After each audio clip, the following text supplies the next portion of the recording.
ಶುಭ ದಿನ, welcome back. ಇವತ್ತು ನಾನು ಪಾವ್ ಭಾಜಿ ರೆಸಿಪಿನ ಮನೇಲೆ ಯಾವ ಥರ ಸುಲಭವಾಗಿ ಮಾಡ್ಕೋಬೋದು ಅಂತ ನಿಮಗೆ ತೋರಿಸ್ಕೊಡ್ತಾ ಇದ್ದೀನಿ. ಇದು ಬಂದು ಮುಂಬೈದು ಫೇಮಸ್ ಸ್ಟ್ರೀಟ್ ಫುಡ್ ಇದು. ಇದು ತುಂಬಾ ಮಾಡ್ಕೊಳಕ್ಕೆ ತುಂಬಾ ಈಸಿ ಮತ್ತು ತುಂಬಾ ಟೇಸ್ಟಿಯಾಗಿರುತ್ತೆ.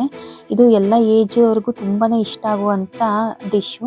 ಇವಾಗ ನಾನು ಮೊದಲಿಗೆ ಒಂದು ಕುಕ್ಕರಿಗೆ ಒಂದೆರಡು ಸ್ಪೂನಷ್ಟು ಎಣ್ಣೆ ಹಾಕ್ಕೊತಾ ಇದ್ದೀನಿ.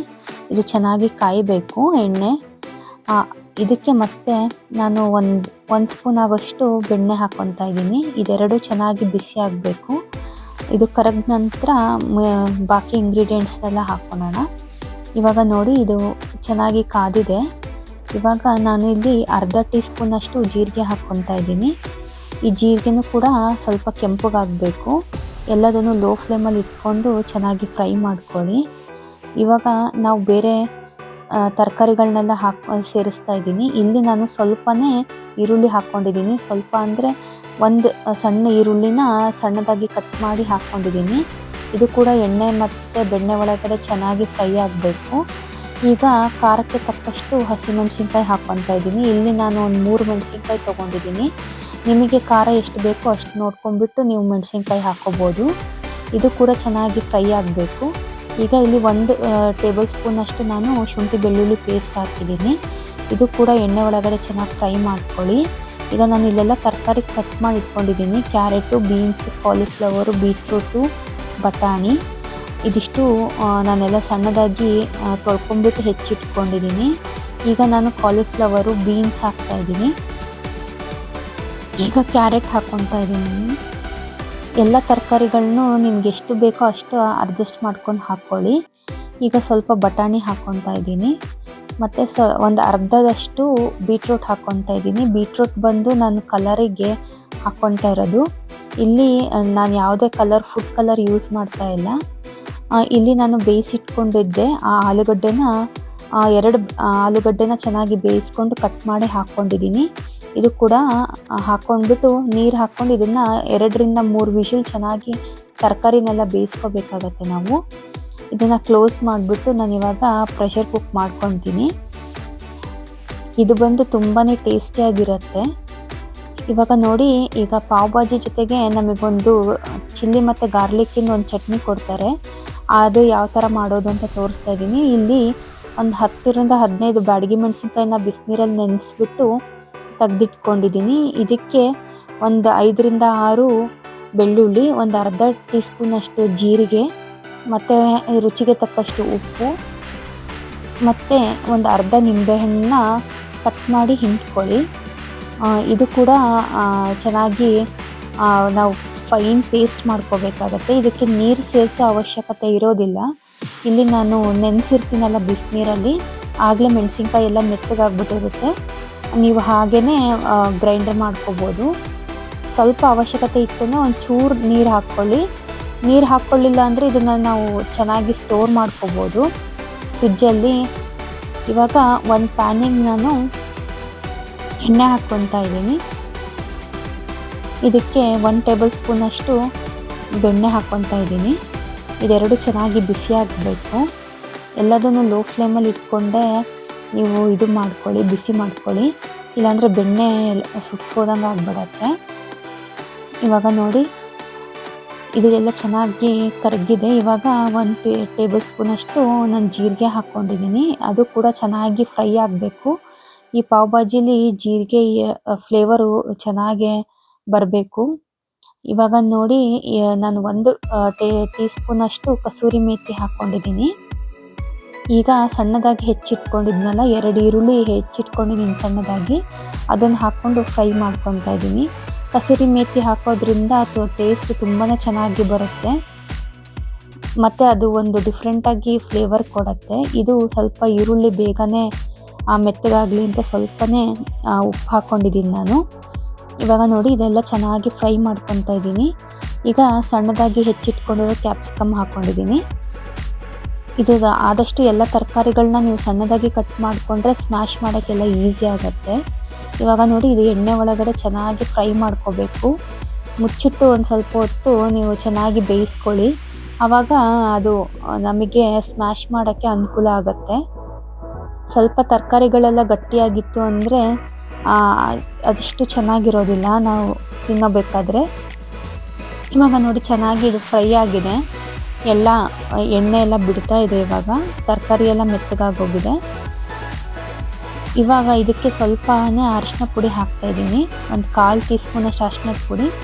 ಮತ್ತು ಇಲ್ಲಿ ನಾನು ಖಾರದ ಪುಡಿ ಹಾಕ್ತಾಯಿದ್ದೀನಿ. ಇದು ಕಾಶ್ಮೀರಿ ರೆಡ್ ಚಿಲ್ಲಿ, ಬರೀ ಕಲರಿಗೋಸ್ಕರ ಹಾಕ್ತಾಯಿದ್ದೀನಿ ನಾನು. ಈಗ ಪಾವ್ ಭಾಜಿ ಮಸಾಲ ಹಾಕ್ತಾಯಿದ್ದೀನಿ. ನೀವು ಪಾವ್ ಭಾಜಿ ನಿಮ್ಮ ಮಸಾಲೆಗಳೆಲ್ಲ ನಿಮಗೆ ಟೇಸ್ಟಿಗೆ ಅನುಕೂಲ ಮತ್ತು ಕ್ವಾಂಟಿಟಿ ಎಷ್ಟು ಮಾಡ್ತಿರಲ್ಲ ಅದಕ್ಕೆ ಅನುಗುಣವಾಗಿ ನೀವು ಹಾಕ್ಕೊಳ್ಳಿ. ಇವಾಗ ನೋಡಿ ಇದನ್ನೆಲ್ಲ ಚೆನ್ನಾಗಿ ಎಣ್ಣೆ ಒಳಗಡೆ ಸ್ವಲ್ಪ ಮಸಾಲೆ ಎಲ್ಲ ಫ್ರೈ ಮಾಡ್ಕೋಬೇಕಾಗತ್ತೆ. ಈಗ ರುಚಿಗೆ ತಕ್ಕಷ್ಟು ಉಪ್ಪು, ಇದನ್ನೆಲ್ಲ ಈಗ ನಾನು ಅಲ್ಲಿ ಮಾಡಿಟ್ಕೊಂಡಿದ್ನಲ್ಲ ರೆಡ್ ಚಿಲ್ಲಿ ಪೇಸ್ಟು, ಅದನ್ನು ಕೂಡ ಇದಕ್ಕೆ ನಾನು ಸ್ವಲ್ಪನೇ ಸೇರಿಸ್ತಾ ಇದ್ದೀನಿ. 1 ಟೇಬಲ್ ಸ್ಪೂನಷ್ಟು ಸೇರಿಸಿ ಎಲ್ಲದನ್ನು ಚೆನ್ನಾಗಿ ಫ್ರೈ ಮಾಡ್ಕೋಬೇಕು. ಮಸಾಲೆ ಎಲ್ಲ ಸ್ವಲ್ಪ ಎಣ್ಣೆ ಒಳಗಡೆ ಬಾಡಿಸಿದ್ರೆ ಹಸಿ ವಾಸನೆ ಹೋಗುತ್ತೆ. ಇವಾಗ ನಾನು ಸಣ್ಣದಾಗಿ ಇಲ್ಲಿ 3 ಟೊಮೆಟೊ ಹೆಚ್ಚಿಟ್ಕೊಂಡಿದ್ದೀನಿ. ಇದನ್ನು ನಾನು ಇವಾಗ ಎಲ್ಲದ್ರ ಜೊತೆ ಮಿಕ್ಸ್ ಮಾಡಿ ಚೆನ್ನಾಗಿ ಬೇಯಿಸ್ಕೊತೀನಿ. ಇದನ್ನು ಆದಷ್ಟು ನೀರು ಹಾಕ್ಲಿಲ್ದಂಗೆ ಮುಚ್ಚಳ ಮುಚ್ಚಿಬಿಟ್ಟು ಚೆನ್ನಾಗಿ ಬೇಯಿಸ್ಕೊಳ್ಳಿ. ಇವಾಗ ನೋಡಿ ಫುಲ್ಲು ಸ್ಮ್ಯಾಶ್ ಆಗಿದೆ. ಈ ಥರನೇ ಚೆನ್ನಾಗಿ ಎಲ್ಲ ತರಕಾರಿಗಳು ಸ್ಮ್ಯಾಶ್ ಆಗಬೇಕು. ಈಗ ನೋಡಿ ಮುಚ್ಚಿಟ್ಟು ಬೇಯಿಸೋದ್ರಿಂದ ಚೆನ್ನಾಗಿ ಬೇಯ್ಕೊಳತ್ತೆ ಎಲ್ಲ ತರಕಾರಿ. ಇವಾಗ ನಾವು ತರಕಾರಿನೆಲ್ಲ ನಾವು ಬೇಯಿಸಿಟ್ಕೊಂಡಿದ್ವಲ್ಲ ಅದನ್ನು ನಾನು ತೆಗೆದು ತೋರಿಸ್ತೀನಿ ನೋಡಿ. ನಾನಿಲ್ಲಿ 2ರಿಂದ 3 ವಿಷಲ್ ಮಾಡ್ಕೊಂಡಿದ್ದೀನಿ. ತರಕಾರಿ ತುಂಬ ಚೆನ್ನಾಗಿ ಬೆಂದಿದೆ. ಇವಾಗ ಪೊಟ್ಯಾಟೊ ಸ್ಮ್ಯಾಶರಿಂದ ಎಲ್ಲನೂ ಚೆನ್ನಾಗಿ ನೀವು ಸ್ಮ್ಯಾಶ್ ಮಾಡ್ಕೋಬೇಕಾಗತ್ತೆ.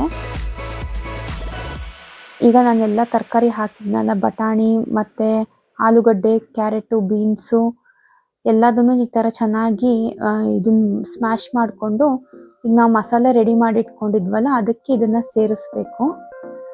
ಇವಾಗ ನೋಡಿ ಇದಕ್ಕೆ ನಾನು ಸೇರಿಸ್ತಾ ಇದ್ದೀನಿ. ಎಲ್ಲದನ್ನು ಚೆನ್ನಾಗಿ ಒಂದ್ಸತಿ ಕ್ಲೀನಾಗಿ ಮಿಕ್ಸ್ ಮಾಡ್ಕೊಂಡ್ಬಿಡ್ಬೇಕು. ಈಗ ನಾನು ನೋಡಿ ತರಕಾರಿ ನಿಮಗೆ ಒಂದೊಂದು ಕಡೆ ಹಾಗೆ ಕಾಣ್ತಾ ಇದೆ. ನೀವು ಪೂರ್ತಿ ಸ್ಮ್ಯಾಶ್ ಮಾಡಿಬಿಟ್ರೆ ಅಷ್ಟೊಂದು ಚೆನ್ನಾಗಿರೋದಿಲ್ಲ. ಸ್ವಲ್ಪ ತರಕಾರಿ ಮಧ್ಯೆ ಸಿಗ್ತಾ ಇತ್ತು ಅಂದರೆ ಪಾವ್ ಜೊತೆಗೆ ತುಂಬಾ ಚೆನ್ನಾಗಿರುತ್ತೆ. ನಿಮಗೆ ಈ ಥರನೇ ಸ್ಮ್ಯಾಶ್ ಮಾಡ್ಕೊತ ಮಸಾಲೆನೂ ಮತ್ತು ತರಕಾರಿ ಎರಡೂ ಚೆನ್ನಾಗಿ ಮಿಕ್ಸ್ ಮಾಡ್ಕೊಳ್ಳಿ, ಆವಾಗ ಟೇಸ್ಟ್ ಚೆನ್ನಾಗಿ ಬರುತ್ತೆ. ಇವಾಗ ಸ್ವಲ್ಪ ಕೊತ್ತಂಬರಿ ಸೊಪ್ಪು ಹಾಕ್ಕೊಂಡಿದ್ದೀನಿ ನಾನು. ಈಗ ಮೇಲ್ಗಡೆ ಕೊತ್ತಂಬರಿ ಹಾಕ್ಬಿಟ್ಟು ಇದನ್ನು ನಾನು ಸೈಡಿಗೆ ಎತ್ತಿಟ್ಕೊಳ್ತಾ ಇದ್ದೀನಿ. ಇವಾಗ ನಾನು ಪಾವ್ ತೊಗೊಂಡಿದ್ದೆ, ಇದನ್ನು ಇವಾಗ ರೋಸ್ಟ್ ಮಾಡ್ಕೋಬೇಕಾಗತ್ತೆ. ಈಗ ನೋಡಿ ಈ ಥರ ಪಾವ್ನ ಮಧ್ಯದಲ್ಲಿ ಕಟ್ ಮಾಡ್ಕೊಳ್ಳಿ. ಈ ಒಂದು ಪ್ಯಾನಿಗೆ ಸ್ವಲ್ಪ ಬೆಣ್ಣೆ ಹಾಕ್ಕೊಂಡ್ಬಿಟ್ಟು ಬೆಣ್ಣೆನ ಬಿಸಿ ಮಾಡ್ಕೋಬೇಕಾಗತ್ತೆ ನಾವು. ನೀವು ಪಾವಿಗೆ ಎಷ್ಟು ಪಾವ್ ಭಾಜಿ ಒಳಗೆ ಬೆಣ್ಣೆನೇ ಇಲ್ಲಿ ಮೇನ್ ಇಂಗ್ರೀಡಿಯೆಂಟ್ ಆಗಿರುತ್ತೆ. ಅದು ನೀವು ಎಷ್ಟು ಹಾಕ್ತಿರೋ ಅಷ್ಟು ಚೆನ್ನಾಗಿ ಬರುತ್ತೆ. ಇವಾಗ ನೋಡಿ ನಾನು ರೆಡ್ ಚಿಲ್ಲಿ ಪೇಸ್ಟ್ ಮಾಡ್ಕೊಂಡಿದ್ನಲ್ಲ ಅದನ್ನು ಕೂಡ ಹಾಕ್ಕೊಂಡ್ಬಿಟ್ಟು ಸ್ವಲ್ಪ ಫ್ರೈ ಮಾಡ್ಕೊಳ್ಳಿ. ತುಂಬ ಮಾಡ್ಕೊಳ್ಳೋ ಅವಶ್ಯಕತೆ ಇರೋದಿಲ್ಲ. ಚೆನ್ನಾಗಿ ಅದು ಫ್ರೈ ಮಾಡ್ಕೊಂಡ್ಬಿಟ್ಟು ಇದನ್ನು ಪಾವಿಗೆ ನಾವು ಇಟ್ಬಿಟ್ಟು ಇದನ್ನು ಫ್ರೈ ಮಾಡ್ಕೋಬೇಕು. ಪಾವನ್ನು ಕೂಡ ಚೆನ್ನಾಗಿ ಬಿಸಿ ಮಾಡ್ಕೊಬಿಡಿ. ಇವಾಗ ನೋಡಿ ನಾನು ಎಲ್ಲ ಕಡೆನೂ ಆ ಚಟ್ನಿನ ಈ ಥರ ಸವರ್ತಾ ಇದ್ದೀನಿ. ನಿಧಾನ ಉರಿಯೊಳಗಡೆ ಬಿಸಿ ಇರುತ್ತೆ ಪ್ಯಾನು, ನಿಧಾನದ ಉರಿಯೊಳಗೆ ನೀವು ಇದನ್ನೆಲ್ಲ ಮಾಡ್ಕೋಬೇಕಾಗತ್ತೆ, ಇಲ್ಲಾಂದರೆ ಪಾವೆಲ್ಲ ಸುಟ್ಟು ಹೋಗ್ಬಿಡತ್ತೆ. ನಿಧಾನನೇ ಎಲ್ಲನೂ ಕ್ಲೀನಾಗಿ ಚಟ್ನಿ ಎಲ್ಲ ಕಡೆನೂ ಹತ್ತೋ ಹಾಗೆ ನೀವು ಇದನ್ನು ಫ್ರೈ ಮಾಡ್ಕೋಬೇಕಾಗತ್ತೆ. ನೋಡಿ ಇವಾಗ ನಾನೆಲ್ಲ ತಿರುಗಿಸಿ ಈ ಥರ ಬಿಸಿ ಮಾಡಿಕೊಂಡ್ರೆ ನಿಮಗೆ ಪಾವ್ ಚೆನ್ನಾಗಿ ಬಿಸಿ ಆಗುತ್ತೆ. ಆ್ಯಕ್ಚುಲಿ ಪಾವ್ ಭಾಜಿನ ಬಿಸಿ ಬಿಸಿಯಾಗಿಯೇ ಸರ್ವ್ ಮಾಡಿದ್ರೇ ತುಂಬಾ ಚೆನ್ನಾಗಿರುತ್ತದು. ಇವಾಗ ನಾನು ಪಾವ್ ಭಾಜಿಗೆ ಬೇಕಾಗಿರುವಂಥ ಇಂಗ್ರೀಡಿಯೆಂಟ್ಸ್ನ ತೋರಿಸ್ತಾ ಇದ್ದೀನಿ.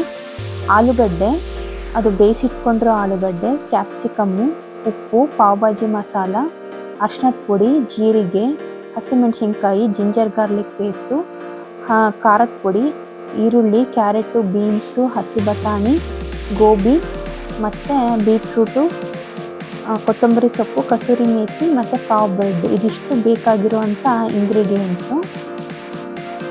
ಇದು ಬಂದು ಎಲ್ಲ ಏಜ್ನವರು ತುಂಬಾ ಇಷ್ಟಪಟ್ಟು ತಿಂತಾರೆ ಇದನ್ನು. ಇವಾಗ ನೋಡಿ ನಾನೀಗ ಭಾಜಿ ರೆಡಿ ಮಾಡಿದ್ನಲ್ಲ ಅದನ್ನು ಸರ್ವ್ ಮಾಡ್ಕೊತಾ ಇದ್ದೀನಿ. ಇದು ತುಂಬ ಮಕ್ಕಳಿಗಂತೂ ತರಕಾರಿನ ಬೇಗನೆ ಈ ಥರ ಮಾಡಿ ಕೊಟ್ಟರೆ ಅವರಿಗೆ ಬ್ರೆಡ್ಡಲ್ಲಿ ಅವರು ತುಂಬಾ ಇಷ್ಟಪಟ್ಟು ಇದನ್ನು ತಿಂತಾರೆ. ಇವಾಗ ನೋಡಿ ನಾನು ಅದೊಂದು ಪಾವ್ ಬಿಸಿ ಮಾಡಿದ್ನಲ್ಲ ಅದನ್ನು ಇಟ್ಟಿದ್ದೀನಿ.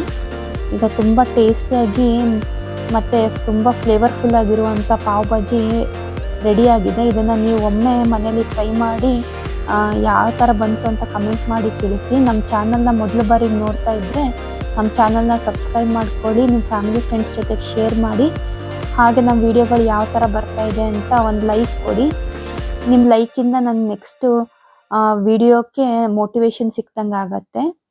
ಮುಂದಿನ ವೀಡಿಯೋದಲ್ಲಿ ಸಿಗೋಣ. ಧನ್ಯವಾದಗಳು.